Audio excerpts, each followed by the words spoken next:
Welcome to the Straight Talk on Fleet podcast with Erin Gilchrist. Each week, Erin will be breaking down fleet management, trying to cut through the noise and get down to the real issues safety and operations leaders are struggling with every day. The goal will be to get to the bottom of how leaders can break down these silos of information, accelerate change management, how to use real-time, accurate data to drive massive efficiencies across fleet-focused business processes, and to elevate people's careers with emerging best practices. Now it's time for the Straight Talk on Fleet.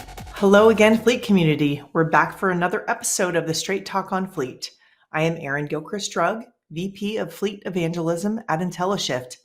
And on my podcast, I try to be your objective and reliable source of information for the fleet ecosystem based on experience that comes from managing a large enterprise fleet for over 15 years. I know fleet management is hard, probably harder than it needs to be. So what we do here is break it down fleet manager style with a focus on everything from driver behavior and compliance to getting more from our internal and external partners and our data. So today, I'm super excited to talk about building a culture of safety in our organizations. So thinking about safety culture as a people-first strategy is the way we work versus a way of working. So saying a way of working suggests there's another way.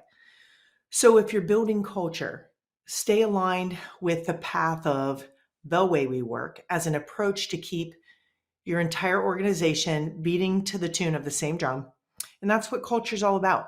We'll talk about how a well-developed safety program in your fleet that includes tools, technology, policies, etc., will drive results in every area of fleet management, from compliance to accident management to fuel and maintenance management and successful vehicle life cycling.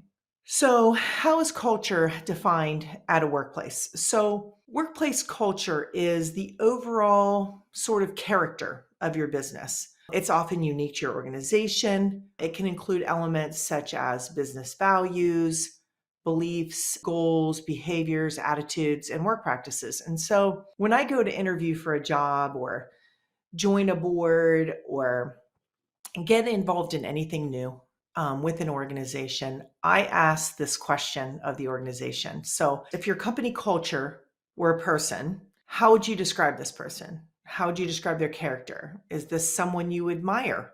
Maybe somebody you want to hang out with? Because this matters to me, right? And it matters to people. People of all generations these days are more interested in what you stand for than ever before. So who you are as an organization, what you support, and the way that you work, right? And so what does a good workplace culture look like? Positive attitudes and positive actions that make for a positive workplace culture. They foster collaboration and communication, leadership and management style that encourages teamwork as well as open and honest communication. These things are vital to creating that positive feeling in the workplace. So why is building a culture of safety critical to your organization? Well, it's good for people and it's good for business.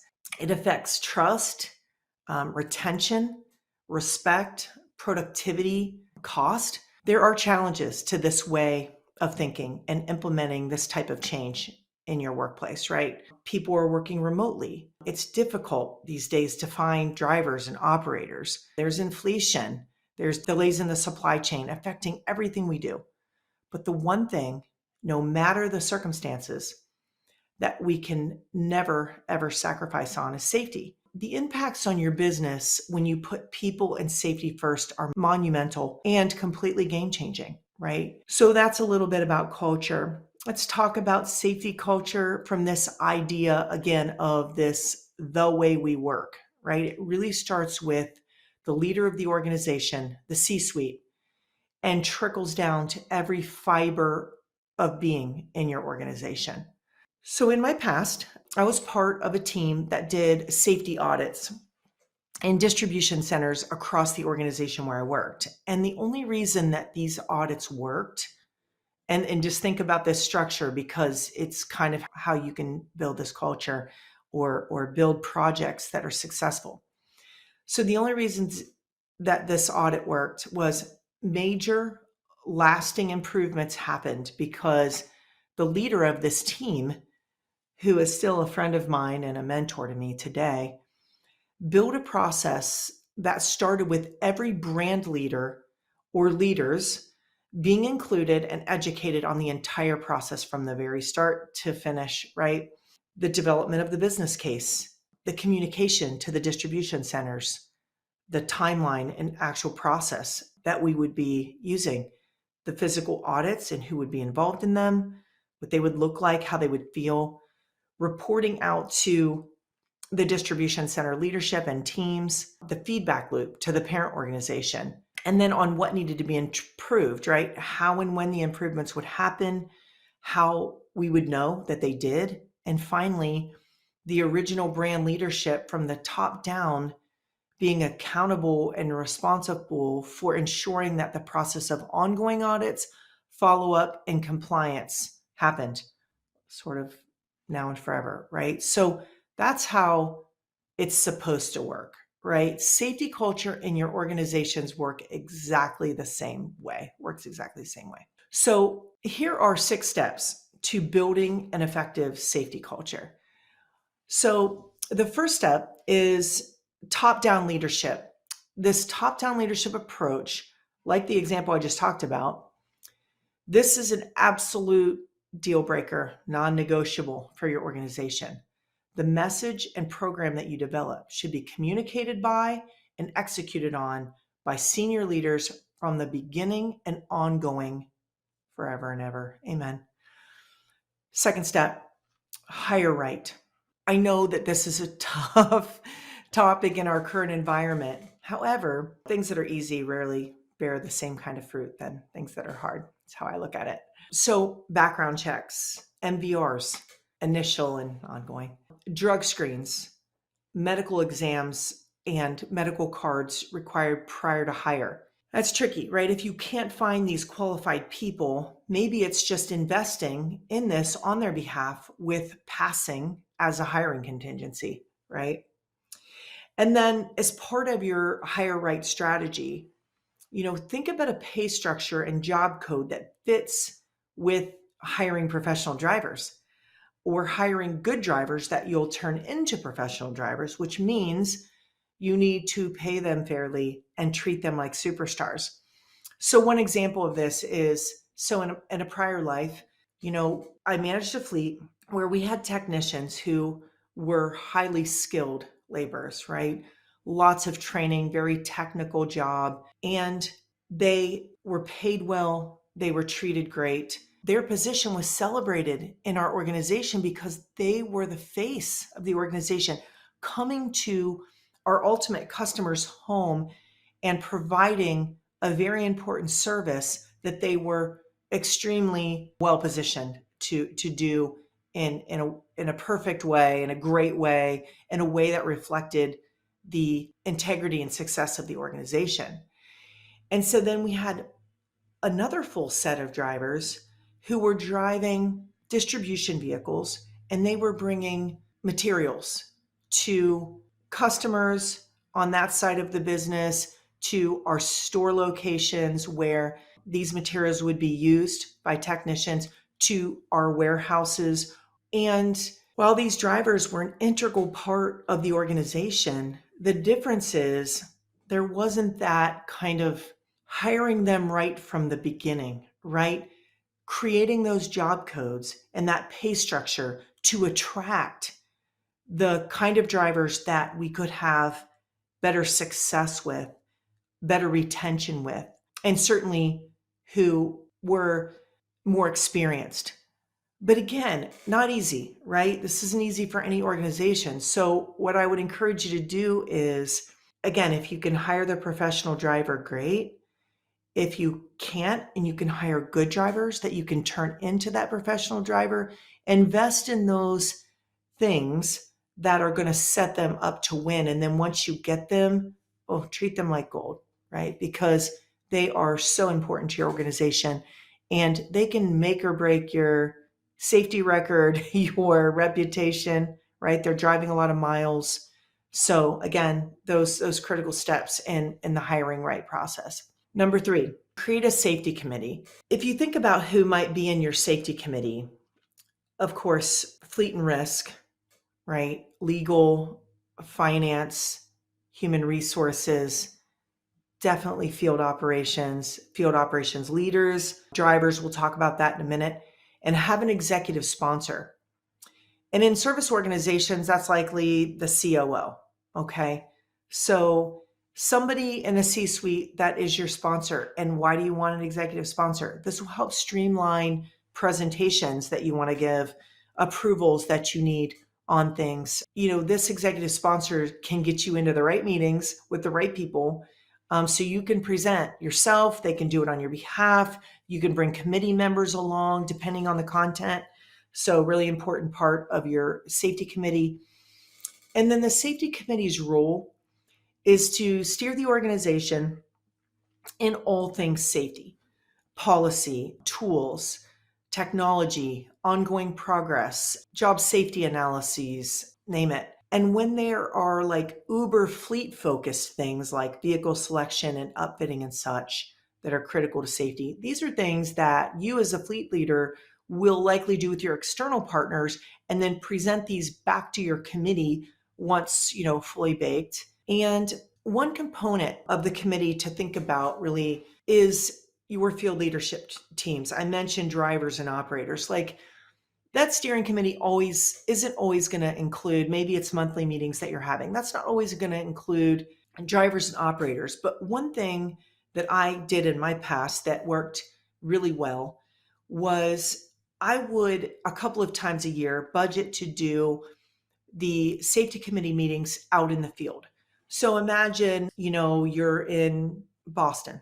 You would pull field leaders from several different levels, region, division, market, location, whatever, however you're structured, from the surrounding areas, in the Northeast or wherever, and you bring them together and they bring a couple of drivers or operators with them, right? And in these meetings, you can focus on tools and tech maybe that you're trying to implement. And that way you're getting the input from the user, at least a couple of times a year, if not more. And think about where you're situated. Maybe if you're at a corporate headquarters or you're going to meet monthly with your team at a corporate headquarters, grab some nearby drivers and bring them in. They are incredible resource to providing you the kind of feedback that you need that's practical and usable for the things that you're trying to implement for your fleet. Another great example is, aside from the safety committee, but directly related, was a couple of times a year, I would hold a workshop at the Upfitter who did upfitting for our commercial cargo vans that was highly technical and customized for its use. And then we did another workshop at the bodybuilder who would put the bodies on our chassis for the materials delivery vehicles that I talked about. And we brought in those local teams and they were able to walk through the upfits nose to tail. We talked about, vehicle technology and how the vehicles were upfitted and where things were situated. And for the technicians, for example, we talked about job safety analyses and the flow of the actual work that the technician was doing so that where things were situated would complement the technician in his or her work, right? So that they could work faster and smarter and safer and in different climates, right? So what if it rains? What if it's windy? We would consider all the things that a technician might experience in his or her job and build out the upfitting in the van to meet the needs. And that helped the technician in so many different ways, but it also showed them that we were in it for them, right? We were there for them. And when we would post our notes to the rest of the organization, those other technicians could see that people like them invested time and effort into building this workstation, this mobile workstation. that was not only a mobile workshop, but an environment of safety, a bubble of safety, which I know I've talked about before. I'm going to talk about it more today.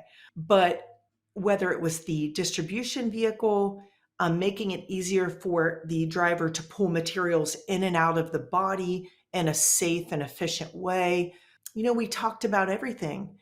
And so those are just some ideas about how to create the safety committee, and then some ideas about workshops and who to include and what might be some of the goals and outcomes when you do that.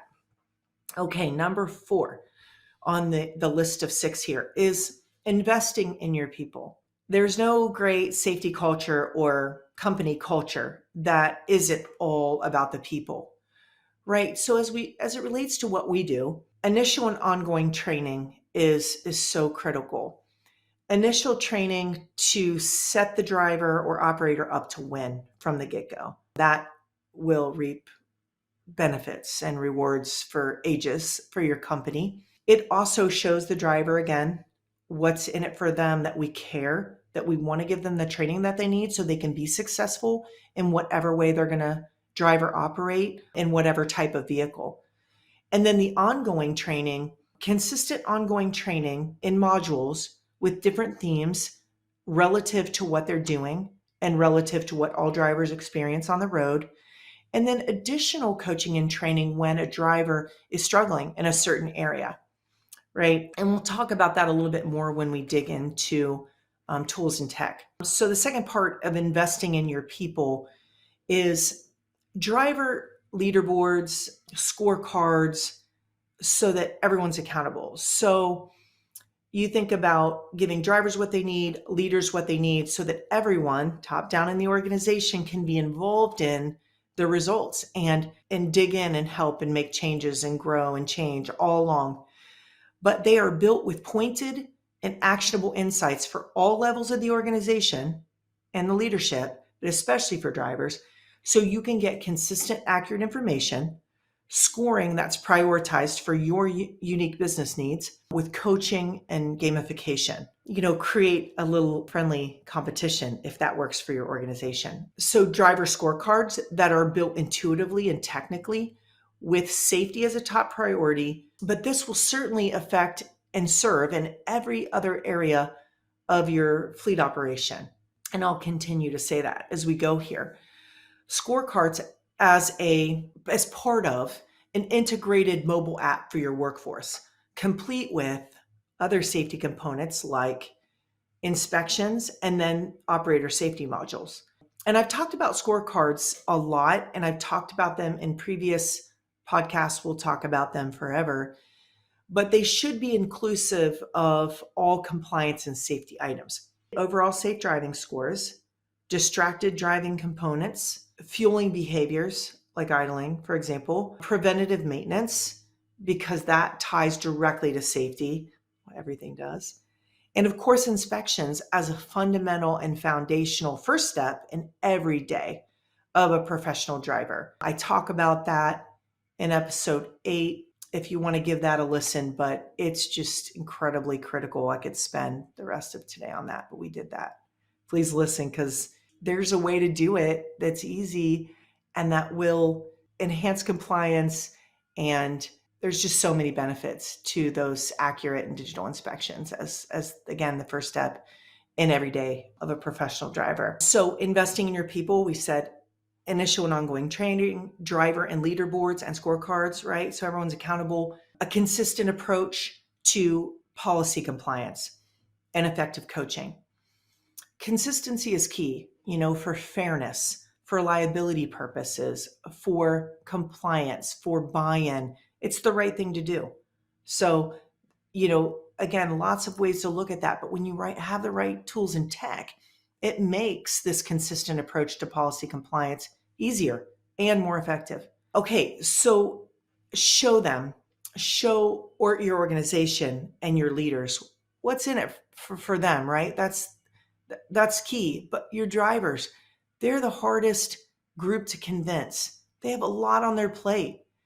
They're vocational people. They get paid for that, whatever they do, whether they're in lawn care, HVAC, or cable, or name it. These are highly skilled people. They also have to be professional drivers. So you have to show them what's in it for them. So the most important thing that you'll develop and communicate as a safety committee and as an organization that has a true safety culture is your what's in it for me program for your drivers. And I've talked about this on almost every podcast, but let's recap. So think about your driver fitness and creating this bubble of safety. Again, there's the bubble of safety around your drivers as a messaging strategy. So guys and gals, we have the safest vehicles.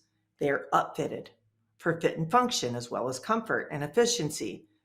They have telematics and AI video dash cams to keep you safe from distractions and unsafe drivers that are around you on the roadways. We have scorecards that encourage drivers to continue the positive behaviors, maybe reward them for it. Okay, the big nut to crack is convincing your drivers that the safe work environment is not just a way of doing things. And again, back to it's the way we work, top to bottom, side to side, every which way but loose. Our safety culture is the way we work, the only way we work. And that you and the organization are laser focused on this one way of working, which creates a suite of processes, programs, policies, tools, technologies designed for your safety as the driver, for your sustainability driver in the workplace, that allows for you to be here long term with us and get home every day safely, maybe in better shape, to what matters most to you. That's the messaging, right? So on that note, kind of that fifth element in this whole strategy of investing in your people is reward and incentivize safe behaviors. So whatever fits for your organization. Some ideas are like swag for maybe it's a million miles of safe driving, and clearly define what that means. If that's, no accidents, no at faults, whatever. Maybe they build points for their scoring or their rank within their location or division or region or whatever, and they can select swag from a catalog.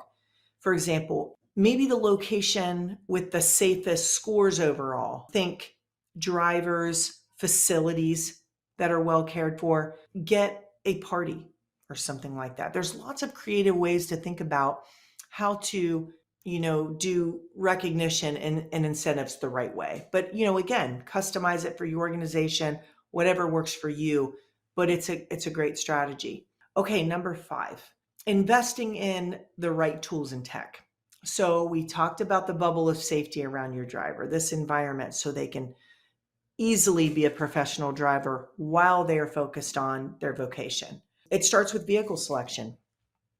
And again, this is something that your external and internal partners can help with, but it's the right vehicle for the job, for the miles they'll drive, in the areas and geography that they'll drive in. So think, tire selection, all-wheel drive. They're equipped with advanced driver assistance systems, and those packages come from the OEM. Invest in them. They'll pay for themselves over and over again. Okay, and that gets you part of the way there. So vehicle selection, your total tech suite layout, from the most basic to the most advanced, and then, what's coming down the pike, right? Think roadside safety kits, cones, triangles, or flares for when there's a breakdown, backup alarms, reversing cameras, telematics, right? AI video dash cams with audible alerts.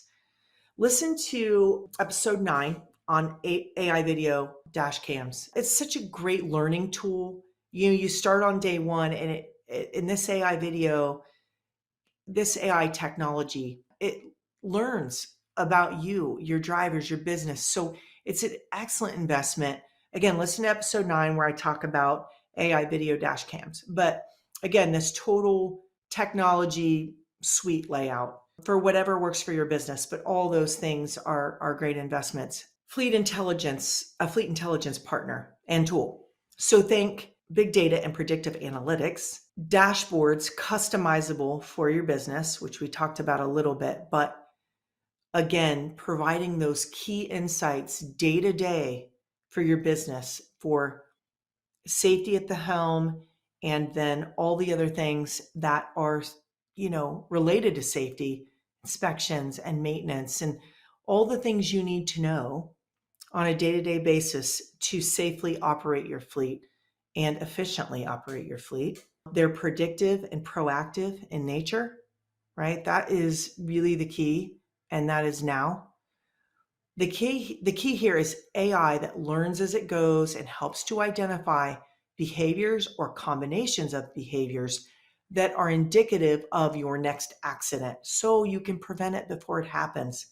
That's the game, right? That's what we need to be thinking about. That goes to this philosophy again, that if you build for safety, you're building for fuel, maintenance, vehicle life, driver retention. The list goes on. Building for safety will complement every other area of your fleet program. And then finally, the sixth step is comprehensive vehicle inspection and maintenance program as part of your culture of safety. If you get a chance, listen to episode 6 on maintenance and episode 8 on vehicle inspections. But generally speaking, the tools and tech are easy to use, are digital, provide coaching, alerts, scoring, analytics, reporting, again, driver to C-suite, and they're all part of an integrated solution for your fleet. So, okay, what are our 6 steps? Let's break them down really quick. 1, top-down leadership approach, most important thing. 2, hire right. 3, create that safety committee, and then do some really fun things with it and get those drivers involved. 4, invest in your people. 5, invest in tools and tech, right? 6, comprehensive vehicle inspection and maintenance programs. And really, it's just never stop exploring, never stop researching, growing, changing, and never rest on today's results. That will never get you to next. Keep your eyes open, your ears to the ground. Join this conversation, right? So fleet managers out there, I'd love to hear what you're doing that's working or not working, right? That's part of why we're doing this. Building a culture of safety is also getting involved in conversations like this, where we can work together and learn from each other. So again, I'd love to hear what's happening in your fleets. Come on my podcast, comment, like, subscribe wherever you find your content. But until next time, keep it real, keep it safe for fleet's sake. We need t-shirts about that, don't we? Anyway, thanks so much for listening.